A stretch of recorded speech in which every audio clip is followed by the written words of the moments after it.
오후 예배 오신 성도님들 주님의 이름으로 축복하고 환영합니다. 오늘 굉장히 기분이 좋습니다. 왜냐하면 점심 메뉴가 제가 좋아하는 닭도리 사람 마음이 반찬 하나에 이렇게 왔다 갔다 하죠. 지난 한 주 행복하셨나요? 떠오르는 행복의 기억이 있으신가요? 네, 그래서 저도 어떤 걸로 행복했지라고 이렇게 생각을 해보다가 오늘 새벽에 오늘 새벽에 오후 예배 원고를 다 썼을 때 행복하다, 잘 수 있다 라고 하면서 행복했는데, 오늘 주일날 와서 아까 새가족 한 분이 등록하셨어요. 몇 년생이신지 아세요? 35년생이십니다. 교회를 다른 데 다니시지 않으셨대요. 그래서 이제 전도를 받아서 오셨고, 그분께서 오실 때 따님은 이제 육지에서 교회를 다니고 계시는데, 따님이 이렇게 엄마한테 엄마 내일 교회 잘 가 그랬더니, 이제 교회 이번 주에 잘 가세요 했더니 어머님이 야 혼자 가기 좀 그렇다 이렇게 말을 흐리신 거예요. 그래서 내려왔습니다. 엄마 안 가실까봐 내려와서 엄마 손잡고 같이 오셨어요. 근데 이제 생년월일을 적으시는데 35라는 숫자가 약간, 저는 85년생이니까 약간 믿기지가 않더라고요. 35년생이신데 교회를 다니시다가 오신 것도 아니고 이제 교회를 다니시기 위해서 오셨다라는 게, 한 사람의 인생 90년의 인생을 하나님께서 지켜보시고 돌보시고 끝내 구원의 자리로 인도하셨다는 게 참 감사하고 행복한 일이었습니다.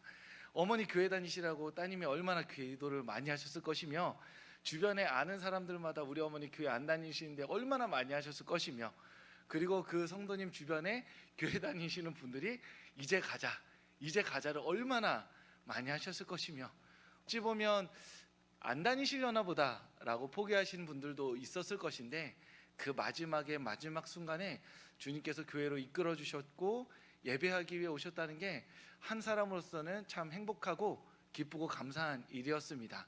그런 의미에서 우리가 이번 주에 여러 가지 행복한 일들이 있었고 떠올릴 수 있겠지만, 1935년생 교회 처음 오신 분이 교회에 와서 예배 잘 드리고 가셨다라는 것만으로도 우리 모두가 행복할 수 있는 서울의 성도님들 될 수 있기를 주님의 이름으로 축복합니다. 네, 사람들마다 저마다 가치 있는 일이 있습니다. 다 가치가 다릅니다. 제가 이것이 가치 있다고 말해도 누군가는 아니다라고 말할 수 있지요. 손흥민 선수가 있습니다. 최근에 미국 축구리그인 메이저리그 사커 LAFC로 이적했습니다. 많은 사람들이 의아해했습니다. 은퇴해도 되고, 또는 은퇴하기 좀 그러면 사우디를 가도 되고, 아니면 유럽의 다른 팀으로 가도 됐을 텐데, 박지성 선수 같은 경우는 QPR이라는 팀으로 갔었죠.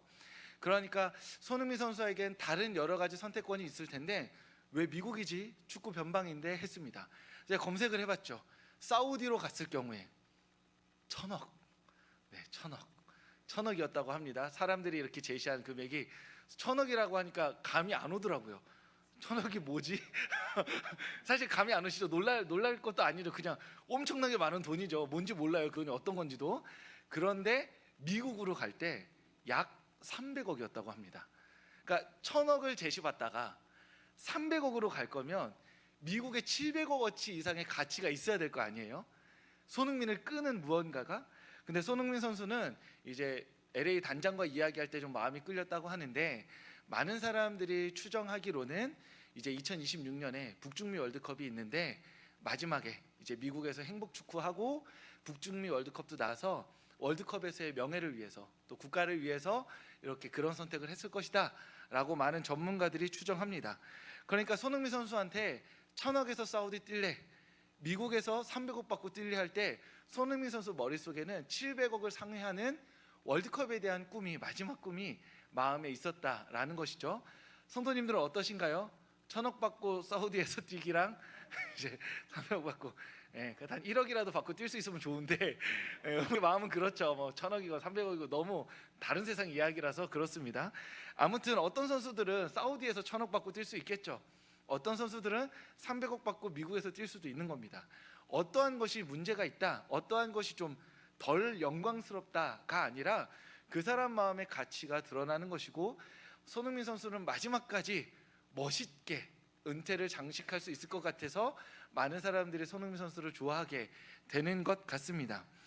그렇다면 스포츠 선수에게 돈과 명예가 가치로 여겨진다면 한 사람의 그리스도인에게 어떠한 것이 가장 가치 있을까요? 1000억 사우디, 300억 뭐라고 했을 때 700억을 상회하게 만드는 우리가 가진 가장 귀하다고 여길 만한 가치들, 그리스도인들이 함께 모였을 때 뭐 전라도, 경상도, 북한, 남한, 뭐 러시아, 미국, 그리고 우리가 믿고 있는 어떤 모든 총 교파들 다 망라해서 그리스도인이라는 이름으로 모였을 때 그 모두가 합의할 수 있는 그리스도인이 최고의 가치로 여겨야 하는 것이 무엇이냐라고 한다면 그것이 바로 예배입니다.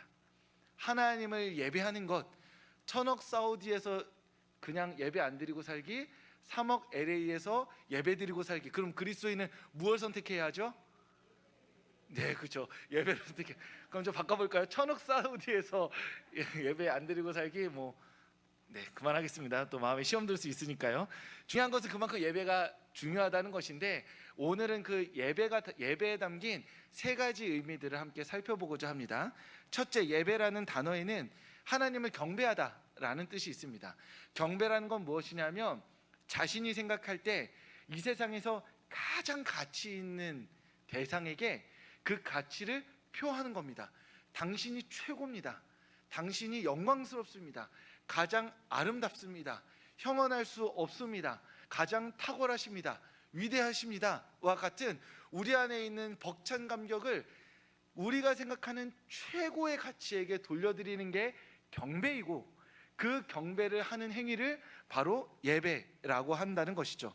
그리스도인은 이 세상에서 가장 거룩하시고 모든 것을 창조하셨으며 우리를 위해 십자가에 달려 죽으시고 다시 사신 그 예수 그리스도, 그분을 살리시고 성령 하나님으로 은혜로 우리를 인도하시는 그 삼위일체 하나님을 예배하는 사람들인 것입니다. 이게 단순히 예배를 해야 되니까 하는 것이 아니라 우리의 마음에 하나님을 생각할 때 하나님보다 더 위대한 분이 없다고 여겨야 한다는 것이죠. 하나님보다 더 탁월한 분이 없다고 생각해야 한다는 겁니다. 그래서 하나님을 생각할 때마다 매번 그럴 수는 없지만 사람이다 보니 하나님의 탁월하심에, 아름다우심에 막 마음이 감격하여서 이렇게 내가 누가 시키지 않았는데도 하나님 정말 최고이십니다 라고 마음에 누가 시키지 않아도 끓어오르는 이렇게 찬사와 찬양이 터져 나올 때 그것이 바로 예배가 된다라는 것이죠. 그런 의미에서 예배를 드림에 있어서 최우선으로 우리가 점검해야 될 게 무엇이냐면 바로 우리의 마음가짐입니다. 우리가 하나님을 최고의 가치로 여기는가, 최고의 아름다움으로 여기는가, 최고의 탁월함으로 여기는가, 하나님이 우리에게 하신 일들을 보면서 감격하고 있는가, 우리는 우리의 마음을 점검해 볼 수 있어야 하는 것이죠. 이사야 29장 13절 말씀입니다. 제가 찾아보기 위해서 일부러 자막을 준비 안 했는데요, 우리 구약성경 말씀 한번 찾아보겠습니다. 구약성경 이사야 말씀입니다. 구약성경 이사야 29장 그리고 13절 말씀입니다. 구약성경 딱 기분 좋은 천면입니다. 천쪽입니다. 딱 천으로 딱 제 성경은 끝납니다. 구약성경 이사야서 29장 13절 말씀 한 절입니다.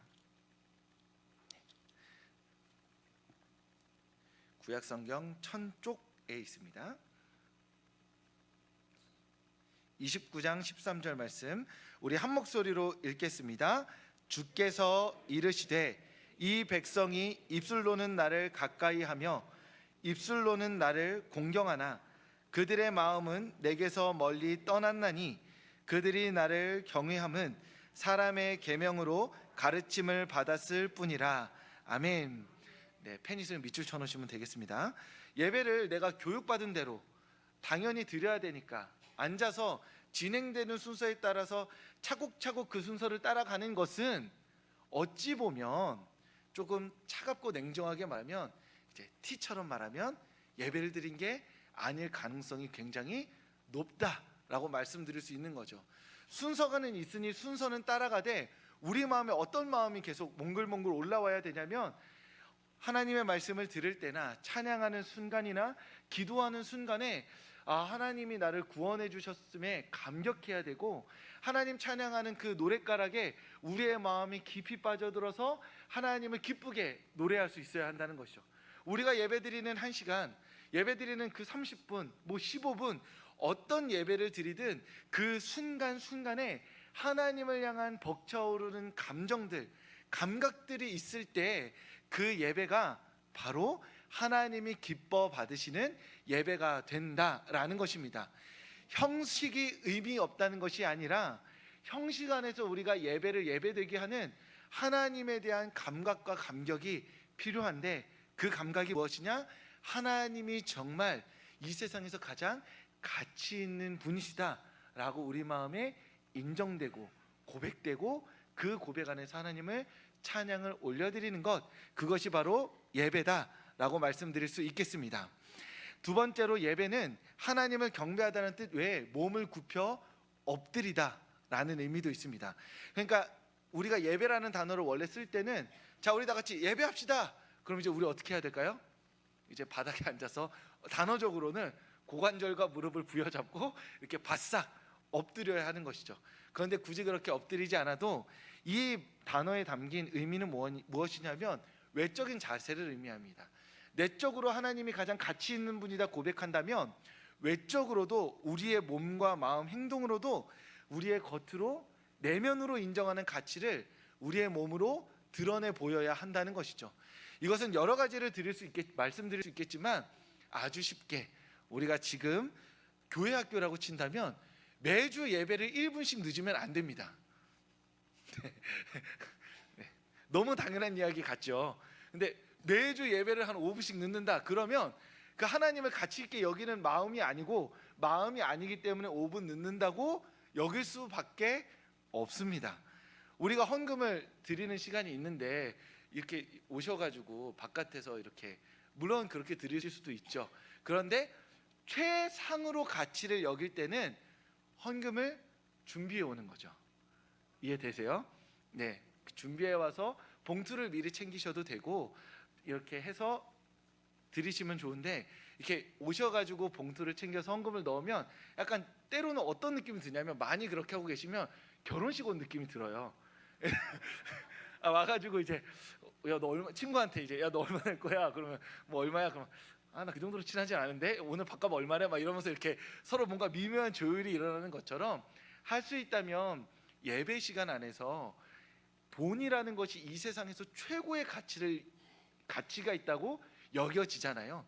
이 세상은 돈을 하나님이라고, 유사 하나님이라고 여기고 있는데, 우리가 그 세상이 하나님이라고 고백하는 돈을 담아서 그 안에 우리의 마음과 헌신을 담아서 드리는 게 헌금이라면, 헌금을 준비하면서 하나님께 드릴 수 있어야 하는 것이죠. 그런 의미에서 액수가 중요한 것이 아니라 그 안에 이 세상이 신으로 고백하는 그를, 그 돈이라는 종이를 하나님께 드림으로써 우리는 하나님, 이 세상의 최고의 가치십니다 라고 외적으로 표현하게 된다라는 것입니다. 옷차림에 대한 이야기도 있어요. 예배에 올 때 이제 예배 후에 있을 시간을 고려해서 옷차림을 준비해 오시는 분들이 있습니다. 예를 들면 뭐 제가 이제 다른 이전에 교회에 있을 때는 청년들이 예배를 왔었어요. 그러면 그 청년을 보면 그날 누가 봐도 소개팅 가는 복장이에요. 근데 매주 그렇게 올 수는 없죠. 정장을 입을 수는 없는데, 그러면 최소한의 편차가 있어야 되잖아요. 그 소개팅은 자기 인생에 너무 중요한 일이니까 막 다 풀세팅으로 하고 왔다면 평소에 크록스 신고 올 필요는 없잖아요. 그러니까 스레발 신고 올 필요 없는데 너무 청년들이 편차가 좀 큰 거예요. 그럴 때 우리가 생각하게 되는 것이죠. 소개팅 가는 것보다는 예배가 더 중요하잖아요. 여러분 그렇죠? 나이 45살에 소개팅을 가는 것보다 주일날 매주 예배 가는 게 더 중요하잖아요. 그렇죠? 노총각 노처녀가 늦은 나이에 결혼하기 위해서 소개팅 가는 것보다 우리 하나님 더 귀한 분이시잖아요. 네, 그렇기 때문에 옷을 준비해 와야 되는데 깜짝 놀라게 되는 경우가 있더라라고 말씀을 드리는 겁니다. 그리고 예배 끝나자마자, 예배 그냥 축도 끝나자마자 막 도망치듯 나가시는 분이 있어요.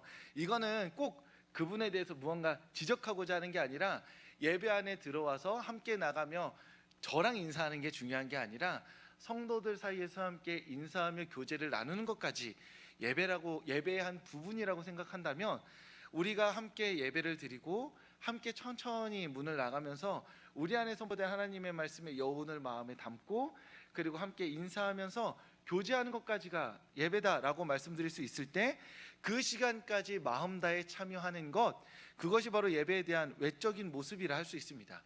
물론 이것이 모든 문화에 절대적으로 적용될 수는 없지요. 예전에 그런 경우 있었습니다. 편의점 밤새고 온 청년이 있었어요. 근데 그 친구가 예배 드리고 오는데 몸에 땀 냄새도 나고 옷도 되게 허름하고, 그러니까 이제 그 장로님 한 분이 청년 담당 목사님을 불러다가 이제 그 친구한테 와서 졸고 있으니까 한마디 하라고 하신 거예요. 근데 어떻게 한마디를 해요? 등록금을 벌기 위해서 주말 알바를 밤새도록 하고 그냥 집으로 가면 예배를 못 드릴 것 같으니까 예배 드리기 위해서 일부 예배를 드리려고 앉아 있는데, 그 상황을 모르는 어른들 입장에서는 젊은 애가 굳이 일부 때 와서 계속 자고 있는 거예요. 그러면 담임 목사 입장에서는 저놈이 나를 지금 나를 공격하기 위해서 저렇게 자고 있구나 느낄 수 있잖아요. 그 교회 예배 전체를 관리하고 또 예배를 지켜보는 장로님들 입장에서는 그의 삶을 다 이해하지 못하기 때문에 예배를 존중하지 않는 것처럼 보일 수 있다는 거죠. 그런 의미에서 우리가 어떤 특정한 문화적인 옷을 예배에 대한 존중, 외적 자세로 보고 우리가 동일한 문화 안에서 기준을 정하는 건 맞지만, 그리고 옳기도 하지만 그 기준은 철저히 나에게 적용되어야 한다는 것이죠. 내가 스스로 나를 돌아보고 하나님을 가치 있는 분으로 여기는 나의 마음이 내 외적 자세와 잘 연결되어 있는가, 그리고 우리 교회라는 문화 안에서 내가 잘 녹아들어서 내 외적 자세를 준비하고 있는가, 나를 돌아봄으로써 내가 그 문화를 만들어 나가야지, 누가 오늘 구두를 안 닦고 왔는지 이렇게 계속 바닥만 보면서 어떻게 예배 오는데 구두를 안 닦고 올 수 있어? 라고 말하는 것은 어찌 보면 예배를 참되게 드리는 자세는 아닐 수 있다라는 겁니다. 예배는 내적인 마음이 외적으로 표현되는 것이고, 외적인 자세는 문화마다 다를 수 있지만 우리가 공유하고 있는 문화가 있으니 그것에 맞추되 다른 이들에게 함부로 그 삶을 다 알지 못하는데 정죄하거나 기준을 제시하는 방법으로서가 아니라 내가 높은 기준을 지킴으로써 본이 되는 방식으로 외적인 자세로 예배하는 성도님들 될 수 있기를 주님의 이름으로 축복합니다. 그리고 마지막으로 예배라는 단어에는 섬김이라는 단어가 포함되어 있습니다. 그러니까 예배는 가치 있는 분을 경배하는 것, 그리고 몸으로 엎드리는 것, 나아가서 섬긴다까지 포함되어 있죠. 그러니 우리가 오늘 예배 드렸습니다 라고 말하면 하나님을 참되게 섬기셨습니까? 라고 물어볼 수 있고, 그 다음에는 하나님께서 말씀하신 우리 성도들을 참되게 섬기셨습니까? 라고도 물어볼 수 있는 것입니다. 그래서 교회에서는 이렇게 말씀드리죠. 한 가지 이상씩 교회에 오셔서 봉사를 하셨으면 좋겠다 라고 말하는 게 교회 조직을 잘 운영하기 위해서가 아닙니다. 그리고 우리가 그 사람이 교회에 잘 적응할 수 있기 위해서 일을 시키는 것도 아니에요. 예배라는 단어에 섬김이라는 의미가 있고, 그 섬김은 이 예배라는 포괄적인 이 시간 모두를 담고 있기 때문에 하나님과 이웃을 섬기는 측면에서 우리가 이 예배를 온전히 완성하기 위해서 한 가지씩 봉사를 하도록 권면하고 있는 것입니다. 왜냐하면 내가 지금 이 자리에서 예배드릴 수 있는 이유가 누군가가 보이지 않는 곳에서 섬겼기 때문입니다. 내가 지금 오늘 우리가 교회 예배 차를 대고 들어와서 예배를 드리고 식사를 하고 화장실을 들렸다가 집에 가는 과정 가운데 한 번도 특별하게 불쾌한 경험이 있지 않았다면 그것은 누군가가 그 불쾌한 경험이 생기지 않도록 자신의 시간과 마음을 들였다는 것이죠. 그렇게 각자의 자리에서 섬김으로 말미암아 예배는 예배답게 드려지고, 우리가 예배 안에서 하나님을 기쁘게 드리며 우리가 집에 돌아가서 하나님의 은혜를 마음에 머금을 수 있는 것입니다. 주일 아침에 아이들이 아동부시에서 예배 드릴 수 있는 이유는 선생님들이 오셔서 청소하기 때문입니다. 아무리 청소를 해놔도 분명히 누군가가 와서 지저분하게 하고 가거든요. 그러니까 주일날 반드시 한번 또 닦아야 돼요. 그런데 제 마음은 굳이 닦아야 되나? 우리 아들 뭐 좀 지저분해도 될 것 같은데, 이런 마음으로 선생님들이 좀 수고를 덜 하셨으면 좋겠는데, 선생님들 마음은 그렇지 않죠. 머리카락이 있고 먼지가 있는 걸 꼭 애들은 못 보는데 선생님은 보여요. 그러니까 오늘은 닦지 말까 하다가도 이렇게 훑어보면 무언가 발자국이 있는 것 같으니까 한번 청소하시는 거죠. 그래서 아이들이 불쾌함을 느끼지 않고 깨끗한 예배 자리에서 예배 드릴 수 있는 겁니다. 식사 후에 교회에 음식물 쓰레기 냄새가 왜 없냐? 잘 모르실 수도 있는데 지금 다 아시겠죠. 여기 계신 분들은 어떤 성도님들이 때마다 담당자들이 그 들통에다가 음식물을 담아서 들고 갑니다. 근데 여기 도로가 이렇게 그 교회 바닥이 매끈하지 않기 때문에, 대리석 바닥이 않기 때문에 그 들통을 바닥에 끌고 가면 덜컹덜컹 거려서 가끔 이렇게 국물이 조금 튈 수도 있어요. 그러니까 그걸 또 들어야 돼요. 그리고 음식물 쓰레기 처리 버리는데 굉장히 높잖아요. 그렇죠? 아시죠? 허리춤에 있잖아요. 우리가 봉지로 버릴 때는 그 높이가 문제가 안 되죠. 그런데 들통에 쌓여 있는 음식물을 버리려면 그걸 또 이렇게 들어야 돼요. 그리고 부어야 됩니다. 그 부을 때 그런 상상하잖아요. 이거 한 명이 놓쳐서 뒤집어지면 어떡하지? 이런 상상 하면서 버리시지 않나요? 전 그러거든요. 늘 불안해하면서 버려요. 그 수고를 기꺼이 감당하는 사람이 있기 때문에 우리가 음식물 쓰레기 냄새 맡지 않고 식사하고 주일날 집에 돌아갈 수 있는 겁니다. 주일 화장실 휴지가 왜 차 있을까요? 어떤 요정이 갑자기 와서 이렇게 우렁각시가 채웠나요? 아니죠. 쓰레기 누가 버리는 사람이 있는 겁니다. 거기에 물을 뿌려서 청소하시는 분이 있어요. 그분이 월요일날 청소하실까요? 아니죠. 토요일날 하시죠. 왜요? 전날에야 깨끗하니까, 사람들이 주일에 와서 깨끗함을 느끼니까. 누군가가 하고 있는 겁니다.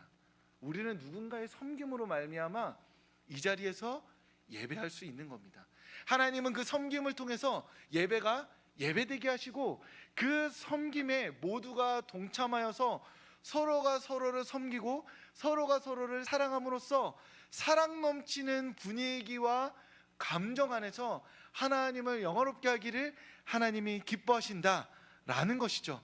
그런 의미에서 우리가 하나님을 내적으로 정말로 이 세상 무엇보다 가치 있게 여긴다면, 그리고 그분께 우리가 하나의 봉사를 드리면서 우리의 외적으로 그분께 예배를 드리고자 한다면, 우리는 각자 하나씩, 그것이 어떠한 것이든 보이는 곳이든 하나님을 섬기기 위해서 성도를 섬기고 교회를 섬김으로 말미암아 우리의 예배를 완성할 수 있어야 한다는 겁니다.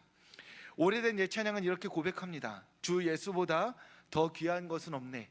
이 세상 부귀와 바꿀 수 없네. 세상 즐거움 다 버리고 세상 자랑 다 버렸네. 주 예수보다 더 귀한 것은 없네. 예수밖에는 없네. 아멘. 우리가 이 고백으로 살아가기를 소망합니다. 우리의 삶의 의미와 목적이 이 세상 어떤 것보다도 비교할 수 없는 예수 그리스도가 되기를, 그 예수 그리스도를 우리 마음에 가치 있는 분으로 여기고 우리의 외적인 자세로 그분께 봉사하고 섬기면서 하나님을 영화롭게 함으로 말미암아 우리 서울교회 안에서 드려지는 예배가 하나님이 기뻐 받으시는 예배가 될 수 있기를 주님의 이름으로 축복합니다. 기도하겠습니다. 하나님을 예배합니다. 이 세상 어떠한 것보다도 귀하고 가치 있는 그 예수님을 우리의 몸 다해 마음 다해 믿음으로 고백합니다. 그러니 하나님, 우리가 예배할 때마다 이 예배를 기쁘게 받아 주시옵소서. 우리에게는 매주 드리는 예배이겠지만 누군가에게는 90년의 세월을 지나 그 많은 사람들의 기도가 응답되어져서 한 번 드리는 예배임을 우리가 기억하게 하여 주시옵소서. 그래서 매 예배를 드릴 때마다 전심으로 예배드리게 하여 주시고, 우리가 예배드리는 모든 고백과 말씀의 순간마다 하나님에게 온 마음을 다해 간절한 마음으로 찬양하고 기도하는 예배가 될 수 있도록 예배 자리에 나오는 모든 성도님들의 마음 가운데 성령의 충만한 은혜를 더하여 주시옵소서. 하나님, 오늘도 예배로 시작하여 예배로 이 하루를 마치게 해주셔서 감사합니다. 모든 것보다 귀하신 그 주님, 이 한 주 그 주님과 동행하며 살아가고자 하오니 주님, 우리와 함께하여 주시옵소서. 예수 그리스도의 이름으로 기도합니다. 아멘. 이제는 우리 주 예수 그리스도의 은혜와 하나님의 사랑과 성령의 교통하심이 주 예수보다 더 귀한 것은 없다고 온 마음 다해 온 힘을 다해 고백하고 그 고백에 따라 살아가기로 결단하는 이 자리 가운데 모인 모든 이들의 머리 위에 지금부터 영원까지 함께 하시기를 간절히 축원하옵나이다. 아멘.